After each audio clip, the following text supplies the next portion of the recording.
Nakilala siya sa entertainment industry bilang isang radio talent sa edad na 17, at isang mahusay na scriptwriter sa radyo at telebisyon. Siya si Miss Mely Tag-asa o Abimaela Palomo Tag-asa sa tunay niyang pangalan.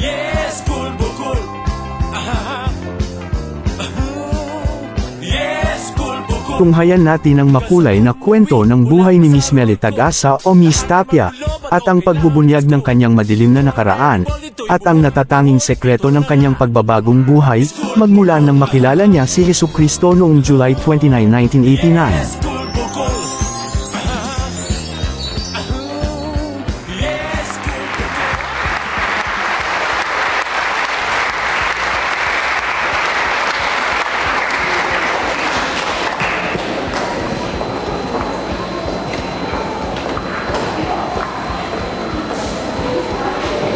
Magandang hapon po sa inyo lahat. Purihin ang Panginoon. Ako po ay lubos na nagpapasalamat sa ating Panginoon at ako ay naging bahagi ng gawain nito. Nagpapasalamat po ako kay Pastor Manny Fonseca na siyang ginamit ng Panginoon upang ako'y maging bahagi ng napakadakilang gawain nito. Sapagkat lubos ang aking kagalakan sa puso na nakarating ako dito sa La Union, na kauna-unahang pagkakataon na nakarating ako dito sa inyong lugar na napakaganda pala. Ito po ay inaangkin ko na isang biyaya at pagpapala sa Panginoon. Praise God.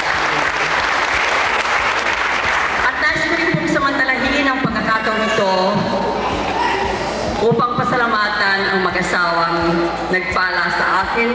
Samantalang ako'y narito, nagpapasalamat po ako kay Brother Bernie Rivera na siyang sumundo sa akin sa bahay ko sa Antipolo.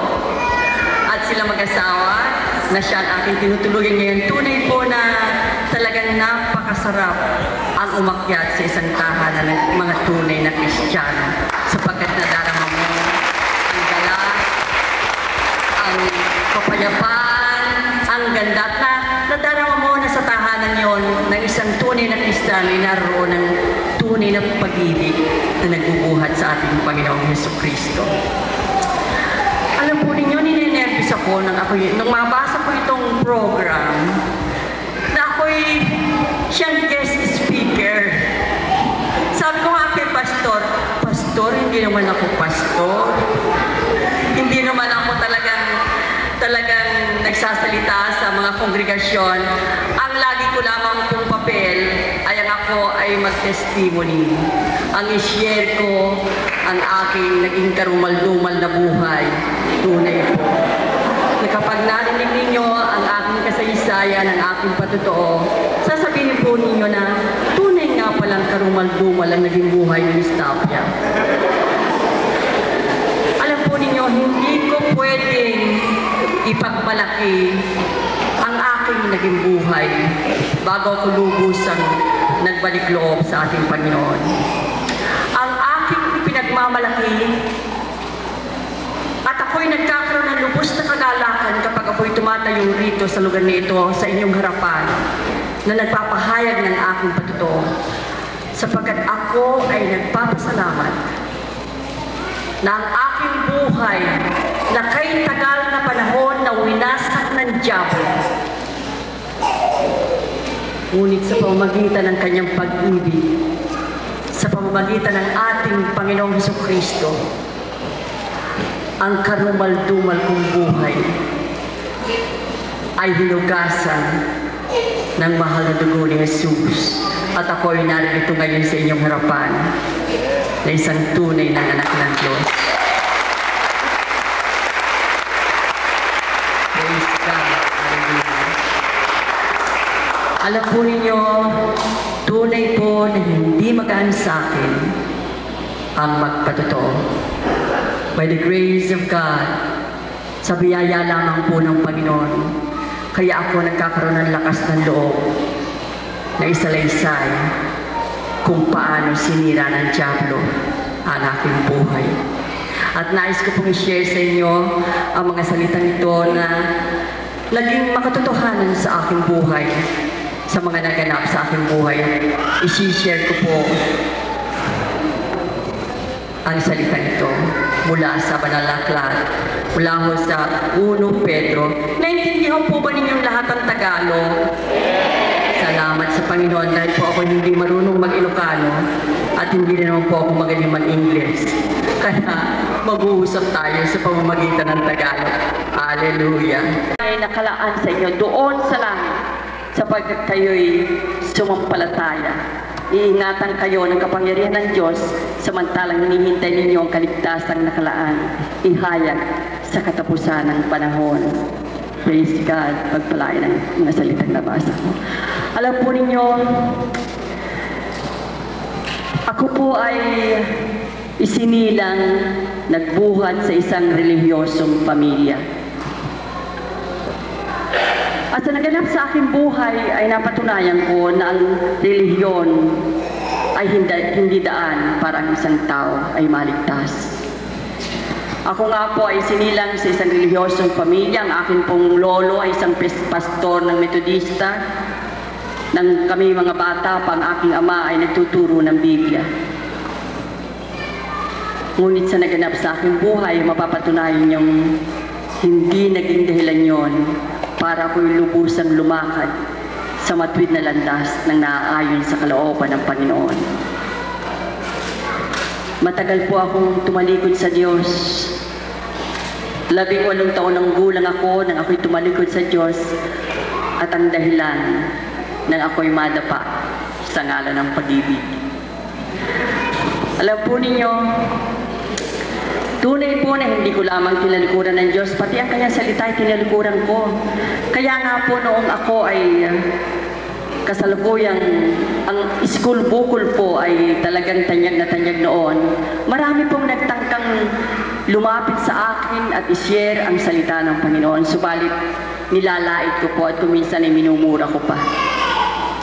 Minsan po ay may isang matyagang pastor na naligaw sa tapat ng aming bahay.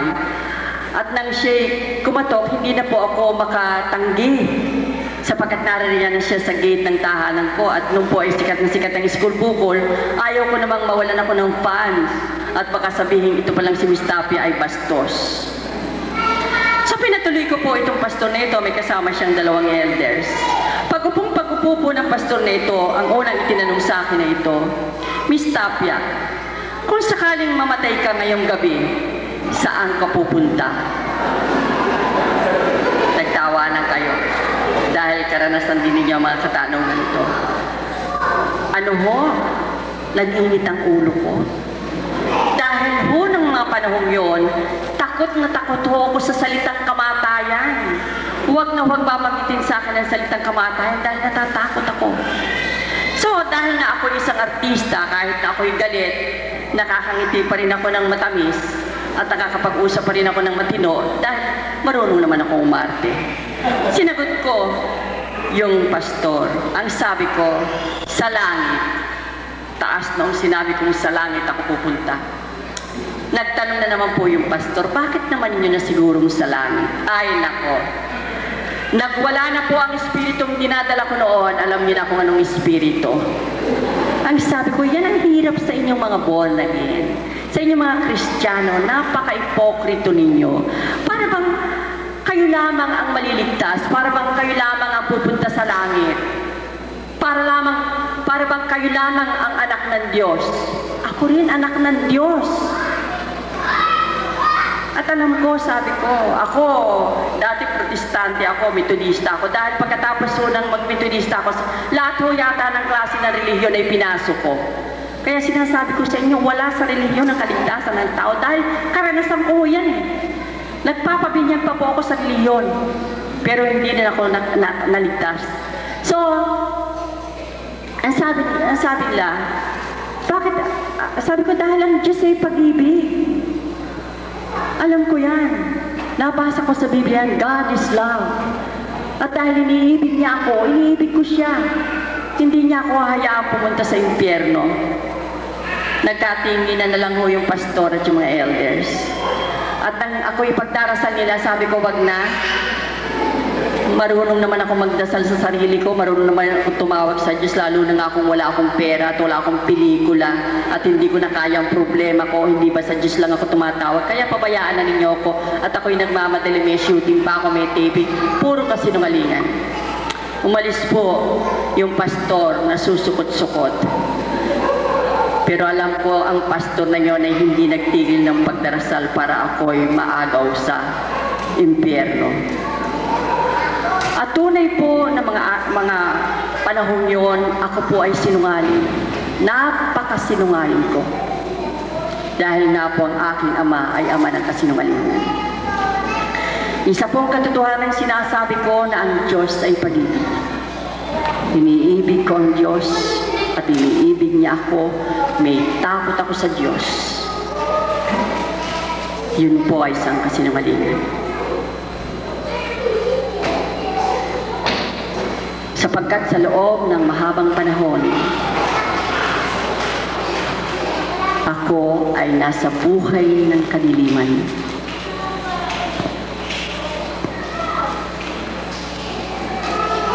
Takot akong, ang dami-dami kong takot noon.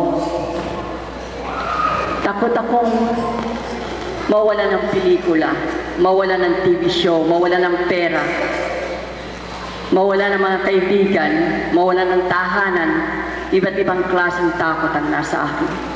Subalit sa mahabang panahon ay hindi ako natakot na labagin, hindi lamang isa, hindi lamang dalawa, sa 10 utos ng Diyos.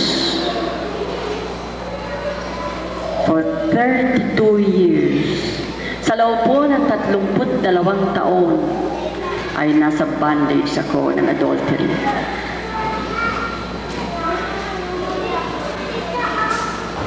Na magkasala ako na labigin ko ang kasalanang pakikiapid. 18 taon ako. At sa naganap sa aking buhay, ay napatutuhanan ko na kapag ikaw ay nasa kasalanan ito, lalo na kung ikaw ay isang babae, ay napakaraming ugat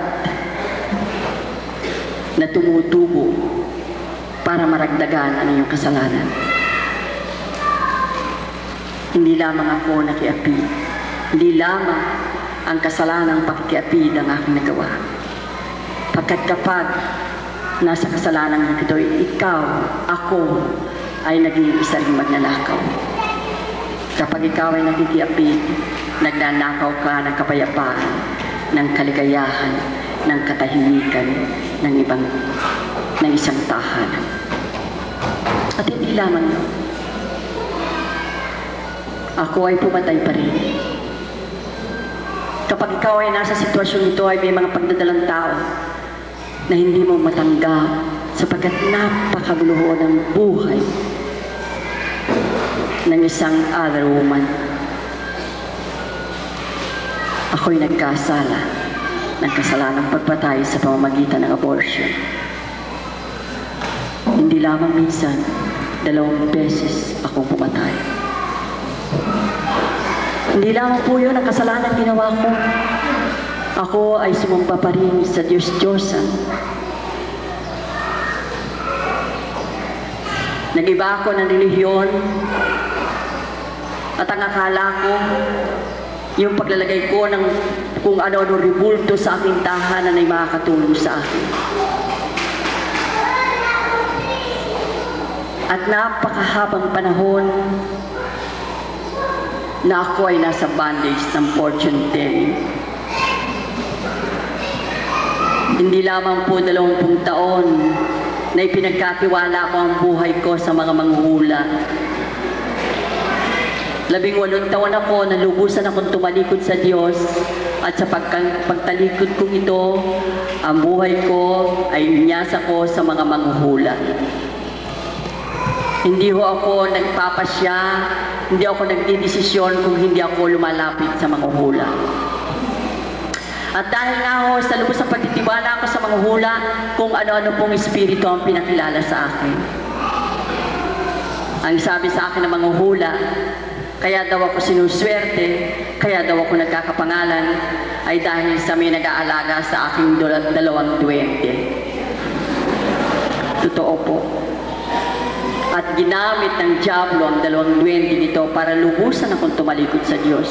At tunay po, nagkakaroon ng manifestation ito sa aking tahanan. Ipinagpatayo ko po ang 2 duwende ito ng tahanan, sa likod ng tahanan ko, na kung anong style ng bahay ko ay gayon din po. Ipinagluluto ko, pinaghahain ko. At kapag ako'y may problema, wala akong nalalapitan at tinatawagan kung hindi itong 2 duwende ito. Pero anong buhay mayroon ako? Nung ako ay nasa ganitong sitwasyon, wala akong kapayapaan. Napakailap ng tulog sa akin.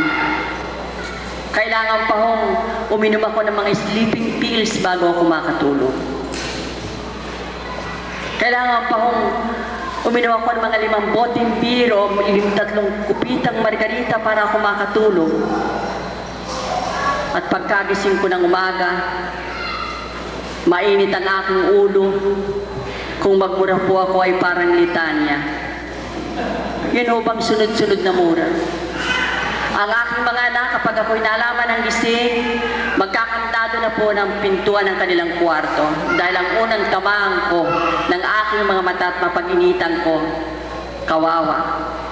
Dahil talaga kung magmura ako, imagine ho ninyo isang malaking tao ay napapayak na lang kapag minura ko dahil parang ako'y nagmura sa aso ay kama. Wala pong kapayapaan ang tahanan ko. Kumikita ako ng malaki, nagtatagumpay naman sa aking hanap buhay, pero ako'y laging nakabaon sa utang. Sapagkat ang buhay ko ay, ang kala ko ang kaligayahan ay nasa mga materyal na bagay lamang. Pero tunay po na ang Diyos ay pag-ibig. Tunay po na walang imposible sa Diyos. Tunay po na ang kanyang pagpapatawad ay walang hanggan. Malaki pa sa barko ang naging kasalanan ko sa Panginoon. Subalit kasing lawak ng dagat ang pagpapatawad niya at praise God. Hallelujah. Nang tanggapin ko ang Panginoong Jesucristo sa aking buhay, pinalaya niya ako sa lahat ng kadilimang ito. At nang makakita ako ng liwanag, may pagtatampo pa akong sinasabi ko sa Panginoon, Lord, bakit kayo lamang? 60 anyos na po ako ngayon. Pero sa biyaya ng ating Panginoon, ako ay 6 na taong gulang lamang. Mas matanda pa ang church ninyo kaysa sa akin. Huwag po ninyo sasabihin, sinungaling ako. Tanda-tanda na, sasabihin 6 years old lang siya. Katotohanan po, 6 na taon lamang po ang pakiramdam ko ngayon eh. Dahil yun po, mula noong July 29, 1989, natanggapin ko ang Panginoong Jesucristo. Noong ko lamang napagkilala at napatunayan, tunay nga po palang napakaganda ng buhay kung ikaw ay nasa Panginoon. Praise God. Alam po ninyo, nagpapasalamat ako sa Panginoon sapagkat hanggang ngayon ay isa pa akong artista.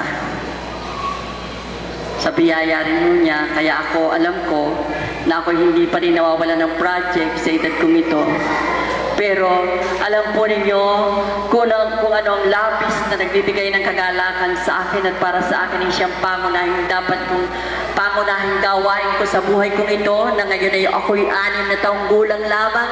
Ay ang ganito mga gawain ng pagtayo sa karamihan ng tao at pagpapahayag kung gaano kadakila ang Panginoon at kung gaano ang pag-ibig niya sa akin.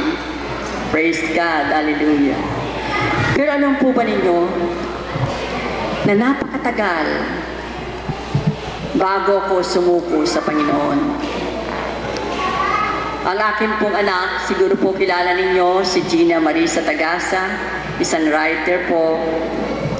Siya ang unang na-born again sa pamilya namin. Marami na pong pastor na nagsabi na talagang imposible na akong maborn again kasi nga po mataray po ako. Sino po ba nakasubaybay ng Agila dito? Ngayon po meron pelikula akong palabas ngayon dito, yung Okay Si Ma'am.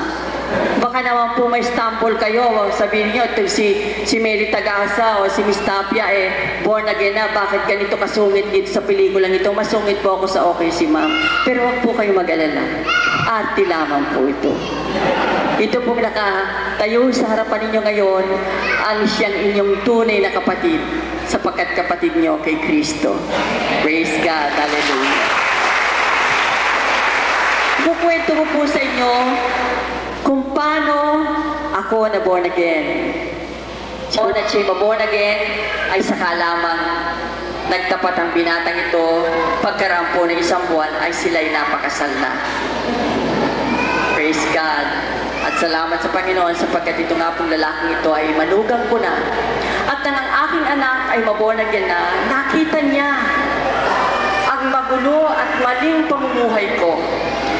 Papasok siya sa aking bahay, napakarami pong rebulto ng Santo Niño, na lahat naman po Santo Niño na swerte dahil lagi po ako naghihingi ng pera.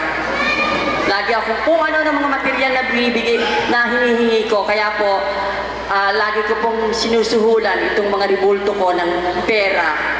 Lalagyan ko po ng mga barya, mga candy, nilalagyan ko po ng mga bulaklak, ng kandila, para paghingi ko, ibibigyan ako. Sabi ng aking anak, Mami, hindi ba ikaw galing sa Metodista?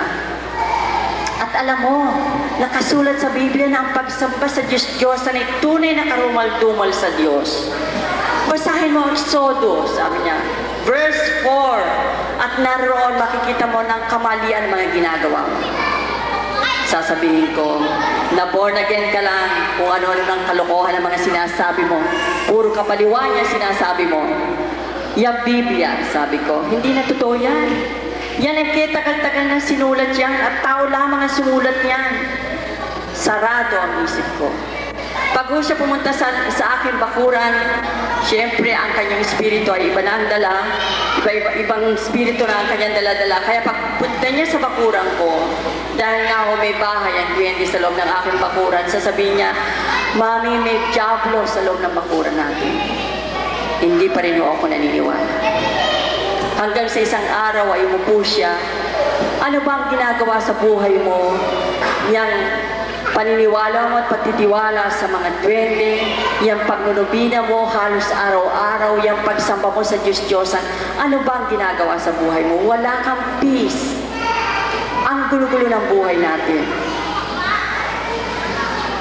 Nakabaot tayo sa utang. Ako, nang tanggapin ko ang Panginoong Jesucristo, ay doon lamang ako nakatagpo ng lubos na kapayapaan, ng tunay na kagalakan. Sa halip na tanggapin ko ang lahat ng kanyang sinasabi, nagalit pa ako. Hanggang isang araw, ng araw ng linggo, sabi niya, Mami, sumama ka. Sa fellowship namin, kinumbita ko rin si Helen Bella para makasama mo. Si Helen Bella po noon ay unbeliever pa. Sumama ako para lamang makasama ko si Helen dahil si Helen po ay kaibigan ko. So, nung kami pumasok na doon sa church, ang inabutan po namin ay praise and worship.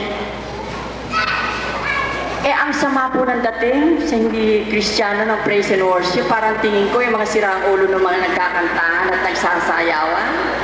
Sabi ko, ano ba ito? Saan ba ako nakapasok? Napaka-OA ng mga taong ito, sabi ko. So, ayun, nanonood ako. Siguro naka-sweet pa ako. Pinagmamasdan ko yung mga nagsasayaw at nagkakantahan na talagang weird na weird para sa akin ang itsura nila. Hanggang sa na mag-aanyaya na ang pastor sa altar, ang sabi ko, eto na, oras na nakukumpirtihin ako. Ganun pa sabi ko sa loob-loob ko. Naramdaman ko si Helen, anong pihit na, gusto nang tumayo at pumunta sa altar. Ang sabi ko, kahit na tumayo pa si Helen, hindi ako tatayo at hindi ako tatanggap. Hanggang nga pong tumayo si Helen at nagpunta sa harap ng altar. Ako po ay nakahalip-kip pa rin at talagang pinangako ko sarili na ako hindi maboborn again. Hanggang sa sikuhin ako ng aking anak. Nang tumingin ako sa kanya, nakatingin ako yung manugang ko at nakangiti. Nahiya naman ako sa manugang ko at napakabait na tao. At mahal na mahal ako. So, pinagbigyan ko. Ako'y nakitayo-tayo na rin at nakipunta-punta sa harapan. At nang mag-prayer, ng sinner's prayer, nakita ko lahat nagdadasal. Ako ayoko magdasal, tinitinan ko. Baka mapansin ka kung hindi ako nagdarasal, nakakahiya naman. So ako'y nakidasal-dasal na rin. Pagkatapos so ng mag-anyayang mag-baptism ng Holy Spirit, hinawakan ako ni Helen sa kamay, hindi ako makawala. Pero talaga yung espiritong daladala ko ay galit na galit, ayaw na ayaw. So pagpasok ko dun sa kwarto na kung saan idaraos yung baptism ng Holy Spirit, bumitiw na ako kay Helen dahil si Helen ay pupunta na sa harapan. Ang lahat ho ay pasulong, papunta sa harapan. Ako ay tumatakbong paurong. At nang lalabas ako sa pintuan, nakabakot ho yung mga elders. At ang sabi, inilalagay po ang Biblia sa harapan ko at ipinaliliwanag kung anong kahulugan ng baptism ng Holy Spirit. Ang sabi ko ay, don't believe this. Hindi ako naniniwala dito. Na mga panahon yun, 1987, si Helen Bella ho ay na-born again. Ako naman ho ay na-born against. Dahil pagkatapos nun, kung ano-anong sinalihan kong kulto. At patuloy na pagulo ng pagulo ang aking buhay. Hanggang sa dumating ang pagkakataon na isang katibayan ho na minsan pang tinuro sa akin na kung ano ang ginawa mo sa iyong kapwa ay gagawin rin sa iyo. At kung ano ang itinanim mo ay siya mong aaninin. Ang lalaki pong nakasama ko at nakasalo sa kasalanan sa loob ng 22 taon, ako po ay pinalitan rin ng isang matalik na kaibigan.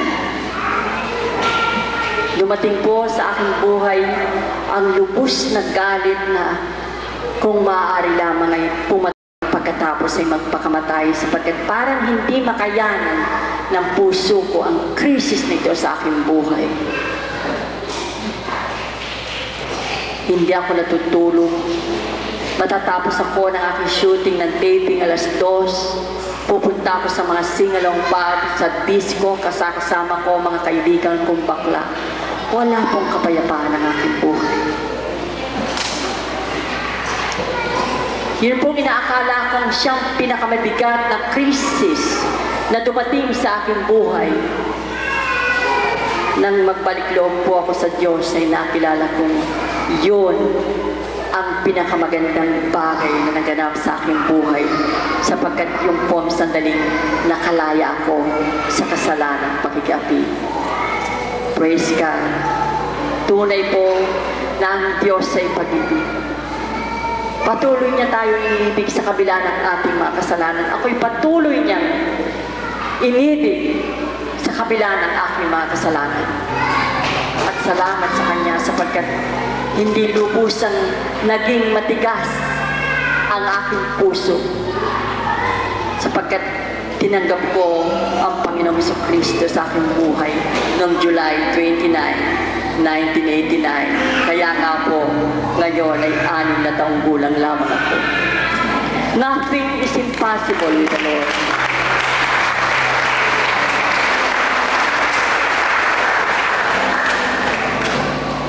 At alam ko nang tanggapin ko ang Panginoong Jesucristo, ako ay naging bagong tao. Yun pong Meli Tagasa na isang mataray na babae, isang makasalanan, isang babaeng nakiapid, isang babaeng pumatay, isang babaeng sumamba sa Diyos-Diyosan at nanalig sa mga espiritu ng kadiliman ay nakalaya na dahilan sa kanyang pag-ibig sa pamamagitan ng Panginoong Jesucristo na napako doon sa itaas ng krus at hinugasan ng lahat ng aking kasalanan ng kanyang kamahal-mahalang dugo. Ngayon po ay tunay pong dinaranas ko ang kapayapaan na tanging ang Panginoon lamang ang pwedeng magkaloob sa akin. Noon po, hindi ako makatulog kung hindi ako uminom ng sleeping pills, kung hindi ako uminom ng 5 boteng beer. Ngayon po, pagkatapos na ako'y lumuhod, magpuri at tumawag sa Kanya, masarap na po ang tulog ko at pagkagising ko, ang pagpuri sa Panginoon ang nasa aking mga labi at hindi na po ang mga karumalduban na salita ng kaaway. Kaya nga po, ang aking mga kapatid, ang aking mga anak ay galak na galak nang ako'y ma-born again dahil hindi na sila nakakatikim ng mura at mga sakit sa katawan dahil malupit ho ako. Kasabay ho ng pagmumura ko, kasabay rin ang aking kamay at paa. Ang tawag nga ho sa akin ni Temi, kilala ba niyo si Temi sa school bukol? Bruce Lee ho. Dahil nasaksihan niya kung paano ako nag-flying kick ng isang kaaway. Kaya ang tawag niya, yan pala si Tapia, gaganyan-ganyan, Bruce Lee pala yan. Napakarami ko pong mga nagawang tunay na karumalduman sa harapan ng Panginoon. Ngayon po, ay napakarami namang milagrong ginagawa niya sa aking buhay. Sapagkat ngayon po, ang buhay ko, lubusan ko ng inoper sa ating Panginoon. Si Connie Reyes po ay bunga ng aking mga panalangin at aking pag-aayuno. Yun po ay masasabi ko, kahit na wala siya dito sapagkat sa kanyang mga patutuo ay sinasabi niya, ako po kasi ang unang na-born again kaysa kay Connie. Si Connie po, nung kami pareho pang nasa mundo, matalik na po kami magkaibigan. Ako ay kanyang inainahan, tagapagpayo ng kanyang mga problema. At nung ako'y ma-born again, hinangad ko po na isama rin siya sa bagong pananampalataya na nakamit ko. Yung po, kapag ako'y naririnig niyang nagpe-praise the Lord, iniismiran po niya ako, sasabihin niya, napaka-OA ko raw. Kapag nalaman niya, tumawag siya sa akin, at sinabi kong nagbabasa ako ng Biblia, sasabihin niya sa akin, nasisiraan na raw ba ako ng bait? At ako'y basa ng Biblia. Tunay po yung sinabi ni Major Banggi, na yung po mga unbeliever talaga para sa kanila, baliw yung basa ng Biblia eh. So, ako'y talagang nag-ayuno, talagang itinaas ko siya sa Panginoon. At pagkaraan ng 1 taon, siya ay na-born again. At sayang po, kung hindi lamang po siya naging busy masyado, talaga pong napakarami niyang gawain ngayon, dahil po, magkakaroon na po ng 700, CBN 700 sa Asia, at isa ho siya sa mga executive producers, kaya panay ang meeting nila. Kaya, hinihingi ko ng paumanhin na hindi siya nakarating ngayon dito sa inyong okasyon na ito, at ako lamang po ang gumarap sa inyo. At tunay po sa aking karanasan sa aking buhay na nothing is impossible with the Lord. At tunay po na sa ating mga panalangin na mga Kristiyano, ang mga mahal natin sa buhay na hanggang ngayon ay nalilihis ng landas, ay maririnig ng Panginoon ang ating mga dalangin. Kanyang kasama sa buhay, si Inday Badiday. Nang ako po ay nang ako po ay pakawalan sa kapos ng masamang espiritu ng pakikiapi, ay lagi kong itinaas sa Panginoon ng aking kapatid nito ay pakawalan din sa kapos ng pakikiapi. At pagkarampo ng 2 taong pag-iyak at pagtataas sa Panginoon, ngayon po, ako'y nagpapasalamat at nagagalak. At itong aking kapatid nito, at gayon din si Inday, ay nakawala na sa kapos ng pagkikiapi.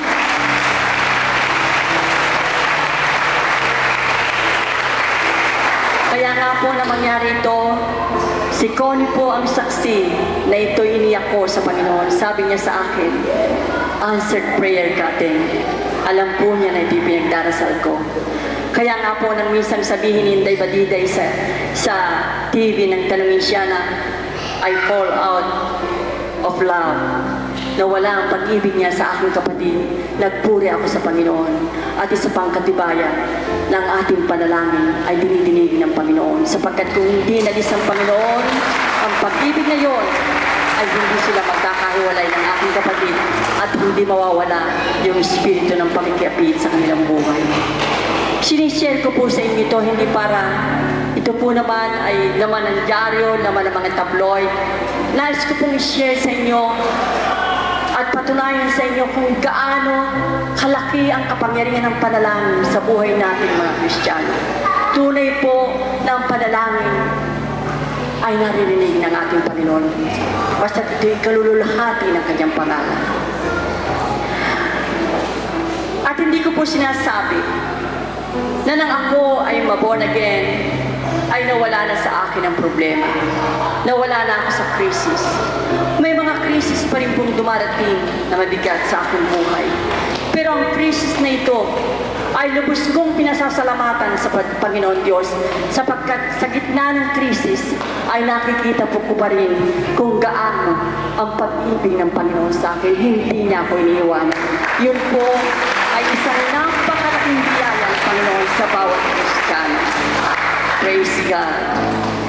Tunay po na napakaraming milagrong nagaganap sa aking buhay ngayon.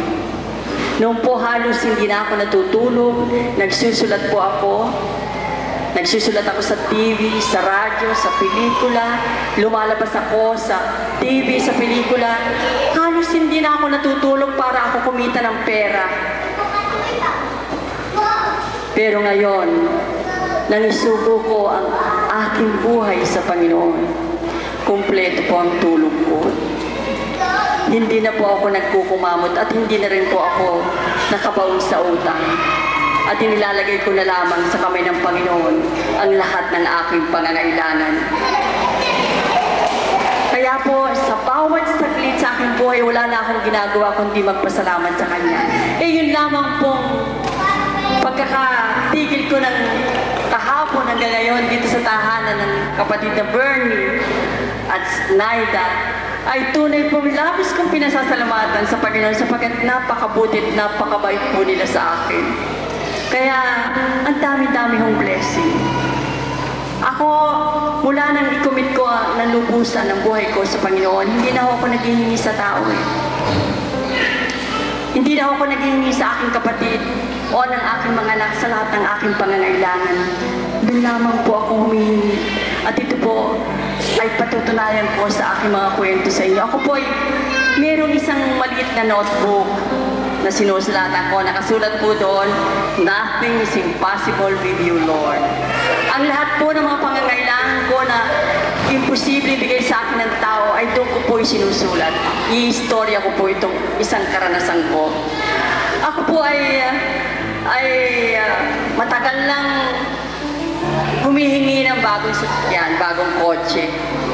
Dumaan po sa aking buhay nang ako'y wala pa sa Panginoon na kumita ako ng malaki, pero hanggang segunda mano ho lamang ang aking nabibili na sasakyan. Noon pong 1991, ako po ay humingi ng isang bagong sasakyan kay Lord. At pagkaraan ho ng 2 taon, ipinagkaloob po niya sa akin ang sasakyan ito. Pero ako po ay may utang dahil kinukuha kong hulugan. Kinuha ko ito ng hulugan.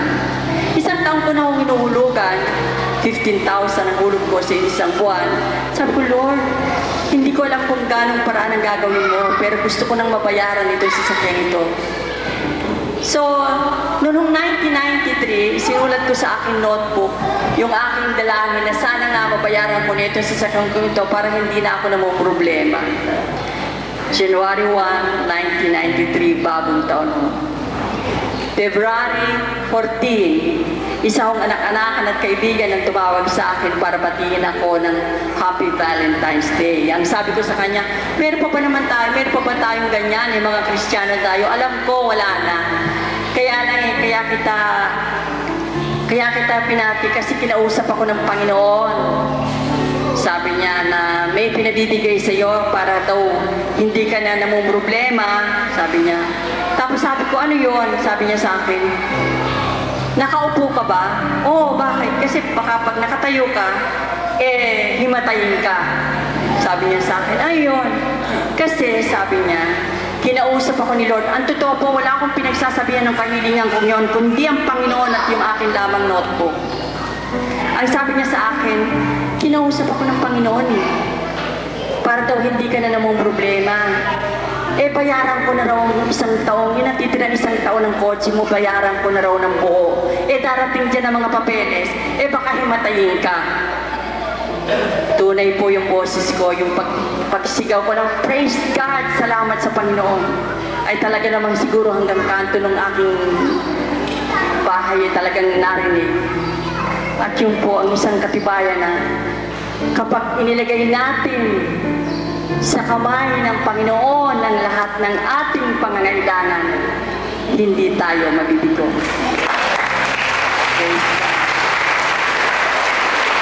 Tunay po na walang imposible sa Diyos. At ako'y lubos-lubos na nagpupurit, nagpapasalamat sa Panginoon sapagkat inabot niya ang aking mga kamay. Tunay po na ang Diyos ay pag-ibig. Hindi na po ako magagalit. Nakangiti pa po ako at taas nung sasabihin ko, salamat.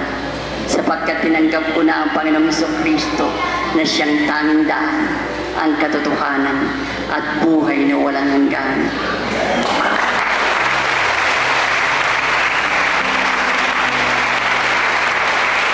Ang lahat po ng takot sa buhay ko ay inalis na ng Panginoon. Pero dinadasal ko na huwag niyang hahayaang mawala sa akin ang isang takot na gustong-gusto kong maangkin lagi na ang lubos na takot sa Kanya. Ang takot na may pag-ibig. Ang takot na ang pangalan ko'y huwag nang mabura sa aklat ng buhay.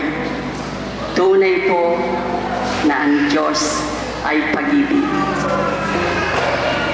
Sa ngayon, sasabihin kong iniibig ko ang Diyos sapagkat ako ay nakawala na sa kadiliman, nakawala na sa karumal-dumal na buhay na kitagal kong inalagaan sa aking buhay. Praise God, pagpalain po tayo ng Panginoon at dalangin ko na hindi lamang 10, 20, 30, kung maaari po ang maging bisita ako dito sa ikalawampung anibersaryo ng New Church. Praise God, at magandang gabi po at pagpalain po tayo ng Panginoon. Salamat.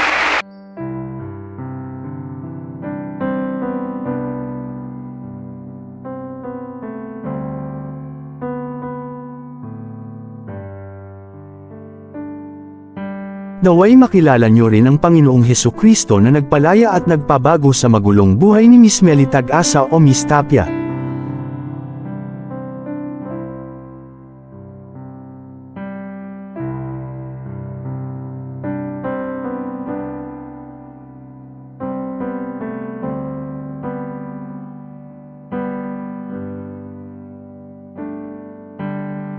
Maraming salamat po sa inyong panunood sa makulay at very inspiring na life-changing testimony ng ating kapatid na Meli Tag-asa.